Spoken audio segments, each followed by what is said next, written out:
Alas, indeed, my Savior bled, and did my sovereign die. Would he devote that sacred head for such a one as I?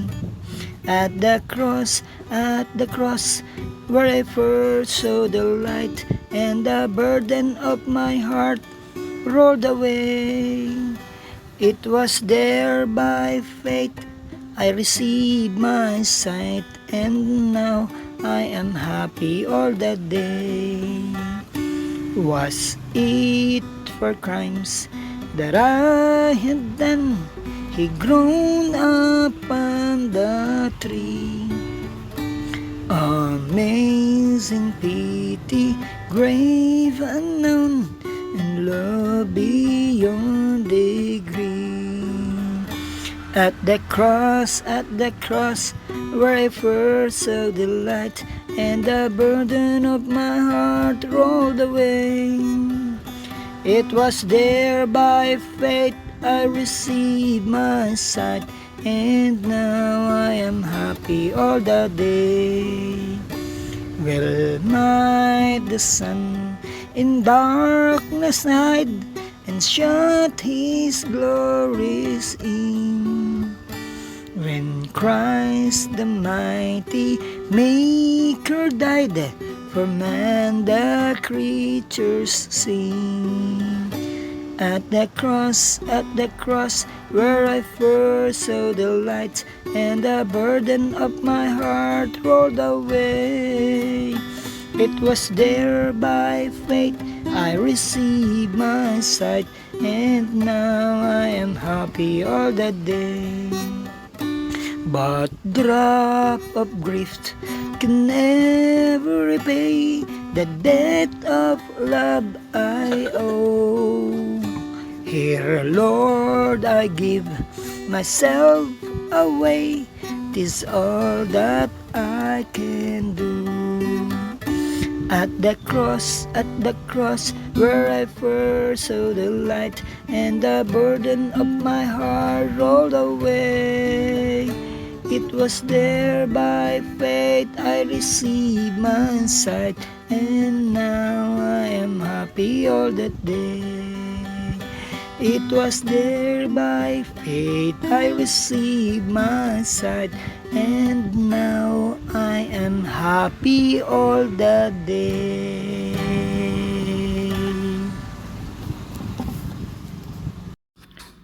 Kumusta na po kayo mga kapatid kay Kristo?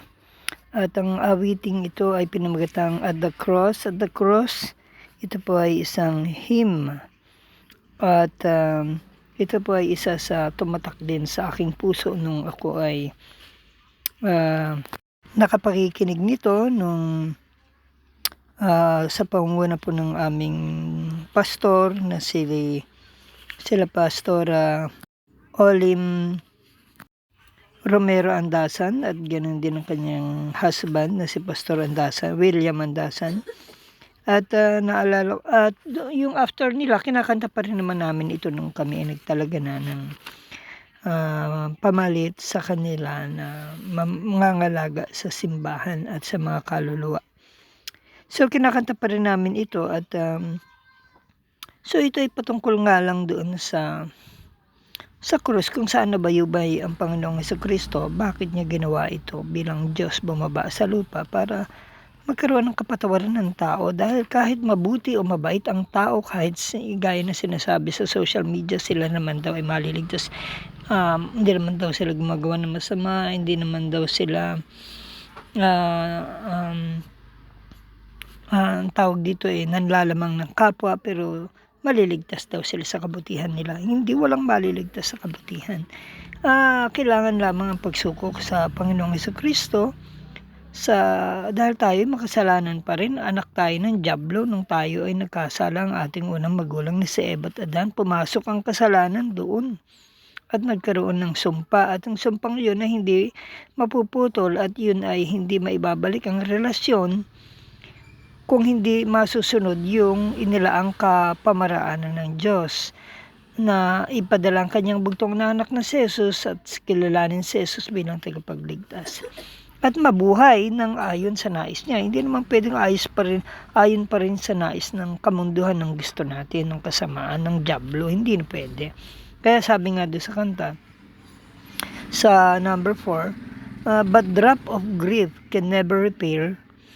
Yung hindi natin pwedeng bayaran yung utang natin sa pagmamahal ng Diyos sa naiginawad sa atin.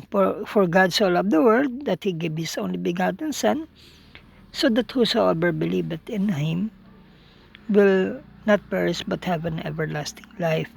Kung John 3:16 na inaalay niya kanyang buhay, okay? Hindi yan bulok na buhay o makataong buhay. Yan ay buhay na banal, yan ay Diyos na nagsakripisyo para sa kapatawaran ng ating kasalanan. Hindi may liligtas ng sinumang tao ang ating mga buhay. Kaya sabi dito, hindi natin pwedeng mabayaran ang anuman ang ginawang pagmamahal o pagsakripisyo ni Kristo ng buhay sa atin. Kaya sabi niya, "Here Lord, I give myself away. 'Tis all that I can do." Ito yung mayaalay natin, yung buhay talaga nating suko, hindi yung hindi suko, hindi yung suko-sukuan. Tunay na pagsunod, kailangan pag nagsuko tayo ng buhay, may pagsunod. Hindi na tayo mabubuhay sa sarili, kundi si Kristo na. Yung pagtatakbuhin niya ang buhay natin, paggaganahin ng bibig natin, ang buhay, ang ari-arian natin, ang talento natin, ayon sa nais niya, hindi sa ayon na nais mo o sa kung kailan mo lang gusto. Yun, napakahalaga. Pero alam niyo ang bunga niyan, Holy Spirit. Pananahanan kayo ng Holy Spirit. Pero kung hindi kayo tunay na magsusuko, gagawin nyo pa rin yung gusto nyo, may plano pa rin kayo magpakamundo at hap-hap lang ang pagsuko, walang mangyayari. Patatakbuhin lang din kayo ng sarili nyo. Hindi makaka-enter ang Holy Spirit sa atin pag hindi genuine ng pagsuko ng buhay. Ang pagtalikod sa kasalanan, ang pagpapatotoo sa bautismo sa tubig o sa pagpapatotoo sa buhay natin. Tayo patay na at nalibing ng kasama ni Kristo. At hindi tayo mapapatawad at hindi rin tayo bababa ng Espiritu Santo. Yan kasi ang bunga, ang pagbaba ng Espiritu Santo at ang kapatawaran kung tayo tunay na magsusuko ng buhay kay Kristo, tayo tatalikod sa kasalanan, tayo magsisising tunay, at tayo magpapatotoong tunay, susunod na sa lahat ng nais niya. So, yun ang tanging ganti natin. Hindi tayo maliligtas. Kala na iba maliligtas sila dahil mabait lang sila, dahil may pinaniniwalaan silang panuntunan ng ibang tao o ng kung sino-sinong santo kuno. Hindi. Sa panuntunan ni Kristo, sa aral ni Kristo, na pagsunod sa Kanya, pagtalikod sa sarili, at pagpasa ng ating mga krus, at anumang pasanin niya, nakabigatan, anumang kakulangan, at sumunod na. Hindi pwedeng hindi tayo susunod. Hindi ba lang tanggap tayo ng tanggap kay Kristo o sisi na sisi. Kailangan sumunod tayo. Kailangan makita sa buhay natin ang pagsunod at patupad sa kalooban ng Diyos. Pumasa tayo sa mga pagsubok sa buhay. Pumasa tayo sa tukso sa pera, sa kalaswaan, sa immoralidad, sa kasalanan. No? Kailangan makapasa tayo upang mapinis natin yung buhay natin ito ng may karangalan o may katagumpayan. We have fought a good fight, no? Finish the race. Hindi yung nakatapos tayo nung mamamatay na tayo, nasa kasalanan tayo, hindi pa tayo nakagawa ng katuwiran, doon lang tayo nagsisi. Dahil ang gagawaran ng Diyos ay yung well done by good and faithful servant sa langit, yung naging tapat hanggang wakas. Yung nag-fought a good fight of faith, hindi yung nagpakababoy-baboy sa mundo matapos tanggapin si Kristo. Hindi ganun.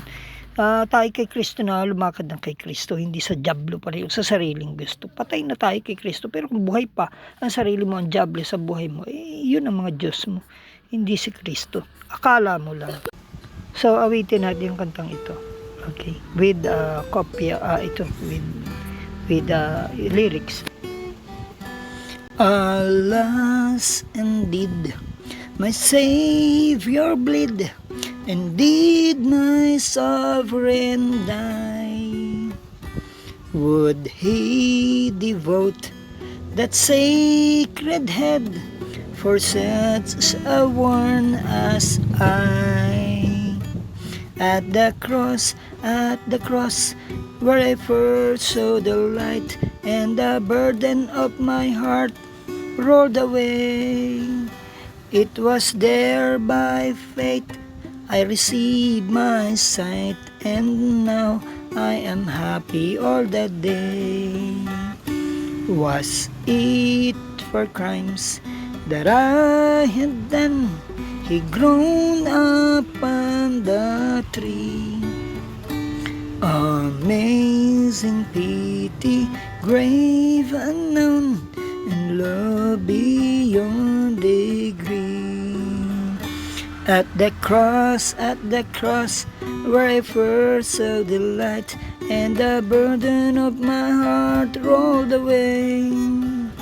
It was there by faith I received my sight, and now I am happy all the day.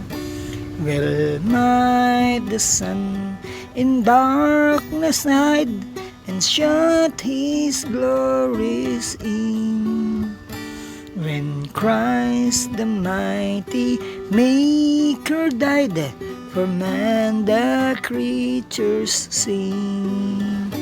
At the cross, where I first saw the light, and the burden of my heart rolled away.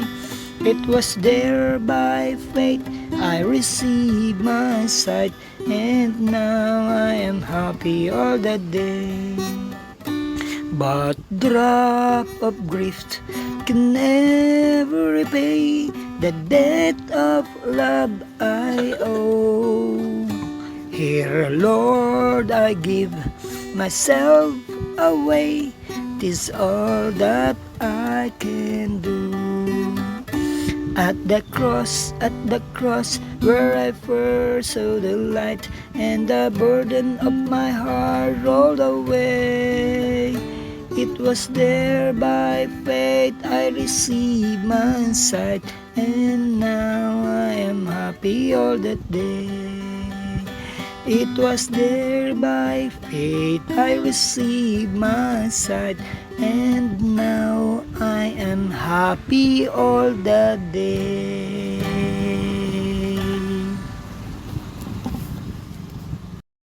Bye, and God bless you all.